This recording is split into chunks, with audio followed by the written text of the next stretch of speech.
Hello and welcome to part 2 of a little mini-series of me looking at LEGO instructions. Last time I did 1997 and 1996. I want to note that I'm missing a lot of themes in terms of coverage. I thought I had insectoid instructions, but I couldn't find them. And we're going to be jumping from 1996 all the way to like 1993, so a big gap. I guess I don't have any Spirus instructions. I don't own any Unitron sets, despite trying to get one of them. But I did miss this. This is a Explorians set. I discussed what I think of the Explorians theme, but I've never actually built the structure. I just shown the instructions. But I love that it has a different view of this model, very different angle. You see the ball that all this lava is coming from or whatever. Very, very strange.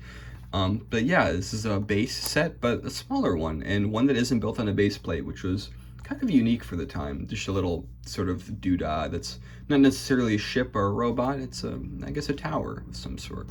But just looking at this, I always thought it looks so flimsy. That's why I never built it. It just, all these pieces are needed in other sets. I was like, I prioritized building those, and this kind of fell by the wayside. But let's take a look at the build and everything. Explorians, classic guys. This being built on these one stud connections to this dish piece. I mean, I guess there's some supports, but it just does not bode well in terms of being sturdy. This like lenticular sticker is one of my favorite parts of the set. Actually, it's a gimmick, but it's just so fun and adorable. I love it, and the way they illustrated it is pretty interesting. Yeah, I guess even these supports move up and down. Here's the top. I guess it kind of has a similar head to the Robo Master, but just not quite the same charm. Very interesting telescope here, a little bit different than what I normally expect from this theme. And yeah, it's got the Explorian stuff. They've got the decoder, and they've got the magnet sticker. In the back, we have plenty of different versions of the set. Very cool. This one, different type of base, still similar idea. This one, you make it into a ship, kind of a stretch, but it looks like a seagull, which I guess is interesting. And it still has room for a little tower. And then this one, I guess, shows them building the set, which I love when they include stuff like this. Different backgrounds in all of them, which is just wonderful. But yeah, I missed this in this set, but here it is. And I'll put that with this Explorian set. Next in line is unfortunately a theme that I only could find one instruction booklet for, and that is Ice Planet 2002. Ice Planet 2002 is a very good LEGO space sub theme in a lot of ways. I don't own that many sets from it. I do love the vibes, I love the atmosphere, what they do with it. I love wintry things. I really wish Pikmin 4 at a winter level.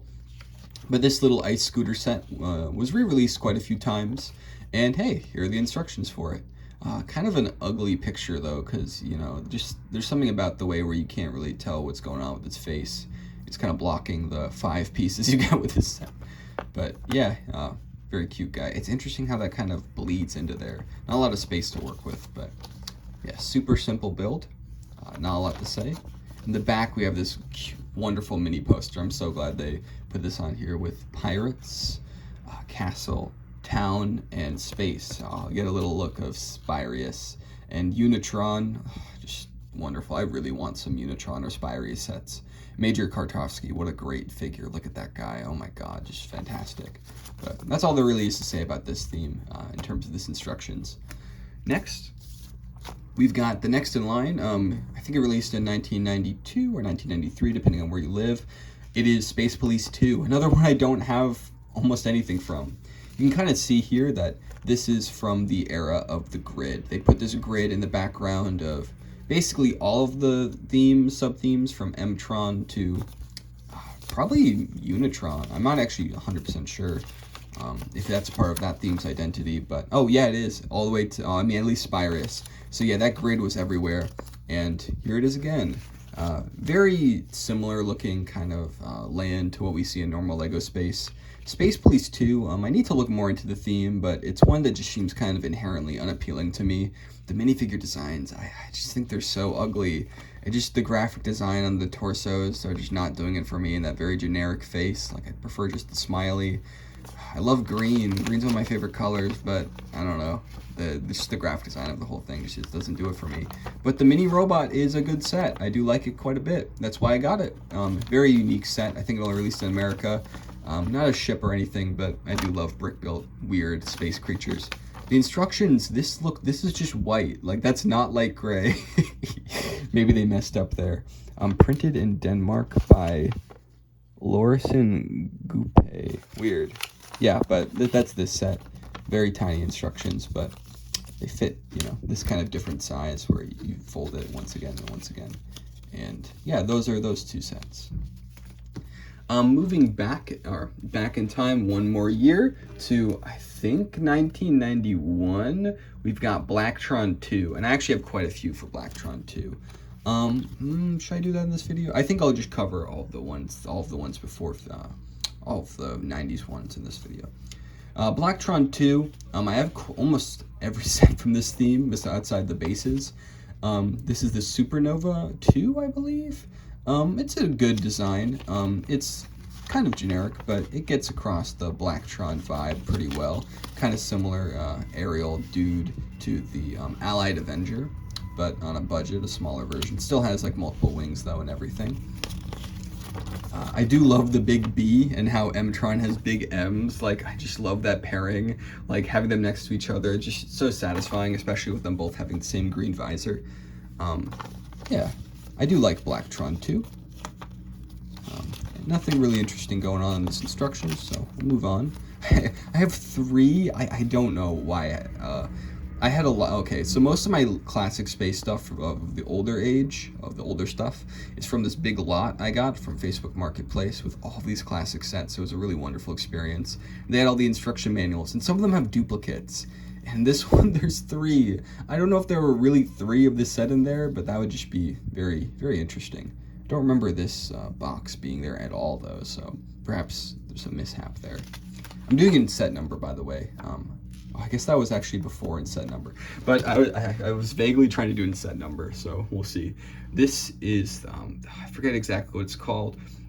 Spectral Stargazer, is that what this is? Or am I completely dropping the ball on that one? I don't remember, but this thing, oh my god, it's a great set.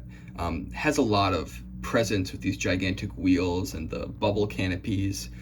This interesting print that is kind of non-specific the more you think about it. It doesn't say like B for Blacktron or anything. I always thought it said H, but I guess it doesn't because like there's no, I guess the middle part's only implied, but yeah. Has the good use of the modular Blacktron 2 system. Very good. And yeah, instructions, you got this tan color, very basic. Nothing too crazy in here, no images or anything. And the back, we don't have an alt build or anything. It just kind of ends, which is unfortunate. I do love when LEGO instructions go above and beyond, and these are simple. Yeah, red grid though. I wonder if there's a catalog of every color. Allied Avenger, another really good one. Very compact, kind of definitive Blacktron 2 to me. Also has the modular system. This is basically everything you could want with a Blacktron 2 set in a simple package. No crazy images or anything, unfortunately, which I'm sad about. Next, we have a Chicken Walk set. Don't remember the name of it, but that's good enough on its own. Has one of those cool jetpacks that I'm surprised is, I guess, only in this set. These are actually in really nice condition. This is a fold-out one, but on a bigger scale, which is interesting to see. So no staples required here, but this is actually great condition. Oh my god. Huge print, but they didn't include a second image, which is unfortunate. I guess none of these Blacktron 2 sets will probably do that, but just kind of like what I would love to see when looking at LEGO instructions. Problem with some of these fold-in ones is that you don't know how to fold them back. And then the Black Tracks or Tri-Tracks, something like Fat Tracks is a LEGO Racer set. I like this one, nice and chunky, gets some good wheels. Very epic tricycle. Weird fold of this one. Good stuff, good stuff. Blacktron 2, it's a general good theme, you know, it's very good. But it doesn't really speak to me, I guess, on like a visceral level. Its identity is pretty plain, all things considered, with that basic color scheme, black and white, one cool translucent color. But yeah, that's all there is for that one. And next, the last one I'm going to cover in this video Mtron. It either came out in 91 or 90. I guess also depending on where you come from. I'm gonna go from smallest to largest, because once again we have, oh, I guess we have two of this one, but only one of this little set, this baby Mtron set. Mtron is pretty similar to Blacktron 2, all things considered, but the use of magnets is a great core identity for this theme that carries it to, in my opinion, far further than anything Blacktron 2 has. I guess it has modularity, but magnets, man, they're like magic. This is a simple set.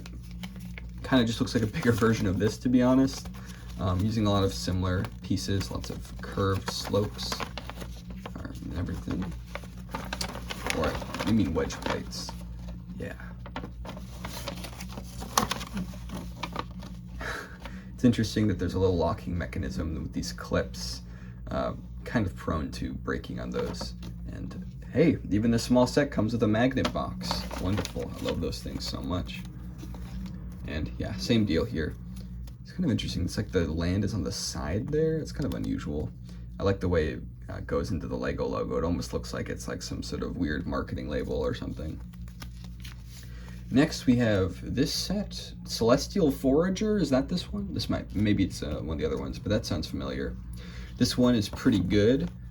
Big wheels, awesome. Lots of standing room. Feels very utilitarian. I like it a lot. I like the steering function too. Of course, this is the theme that introduced translucent neon green, one of the best colors, and it accents things very well here. Big instructions, big instructions.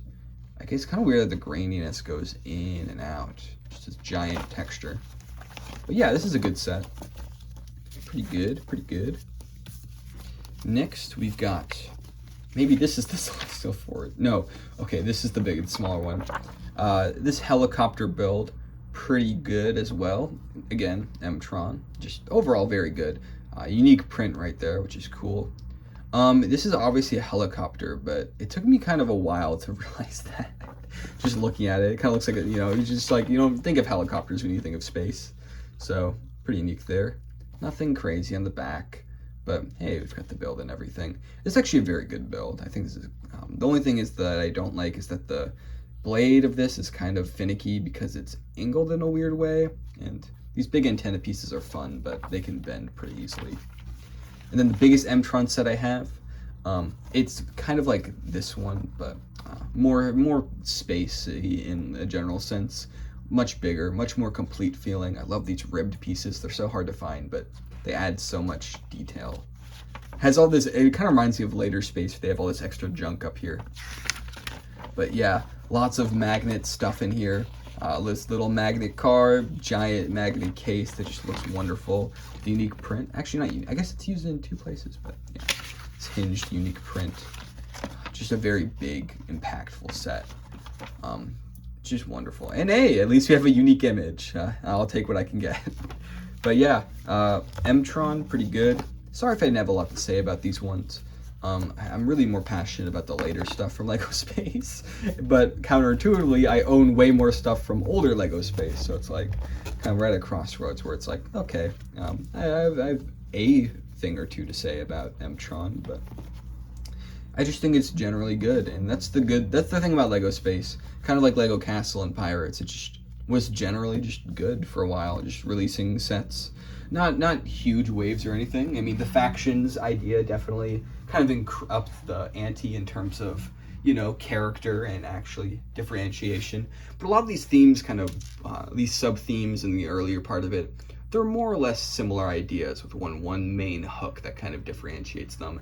And that's good, but it doesn't, you know, scream different. And it's kind of hard to come up with something crazy to say, especially when I don't, you know, it's just, I'm not as familiar with this era of building besides space. But yeah, 90s, great era for space. Wish I could have found Insectoid instructions. I love Insectoids, great theme. Unitron, Spyrius, also wish I had sets from them or instructions from them to comment on, because I do think those are kind of when Lego Space really started getting great. But yeah, that's all for this one. Next time I will talk about Futron and the later era of Classic Space.